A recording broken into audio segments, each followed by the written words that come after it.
বর্তমানে দোকানে আমলে ভালো আছি। দুই একটা ভালো দিক বলেন তো। হ্যাঁ, ভালো আছি, একদিকটা ভালো আছে, আরেকদিকটা আবার একটু কষ্টতে আছি। এটাই শুনতে চাই।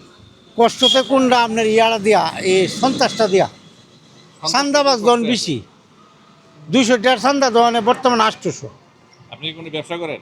জিও চাঁদা দিতে হয়, চান্দা দিত, এটাই মনে কষ্ট। এটাই মনে কষ্ট। চাঁদাবাজ মুক্ত দেশ করতে পারবে, সন্ত্রাস মুক্ত, দুর্নীতি মুক্ত কারা, কোন দল করতে পারবে বলে মনে করেন? এটা আপনার আমার ইয়াও যে আওয়ামী লীগ তো দেখছি, বিএনপি দেখছি, জামাতে এলে কোন যাবে। আপনি কি বিশ্বাস করেন যে জামায়াত ক্ষমতা আসলে কখনোই চাঁদাবাজি দুর্নীতি করবে না? এটা তো বিশ্বাস তো বর্তমানে যেটা মানে চলতিরা দেখতাছি আর কি, যে ভোট দিবেন নাকি এমনি তো না না ভোট দিমু, ইনশাল্লাহ ভোট দিমু, জামাতকে ভোট দিবে? জামাকে ভোট নিজে দিমু। একা দিবেন না না না পুরা ফ্যামিলি দিমু, দিবেন? পুরা ফ্যামিলি দিমু ইনশাল্লাহ। হ্যাঁ পুরা ফ্যামিলি তাহলে দিমু। মনে করেন যে জামাত আসলে ভালো হয় নাকি? জামাত আসলে ভালো, জামাতের উপর আস্থা রাখতেছে। আঙ্কেল, জামাত তো ধন্যবাদ আপনাকে।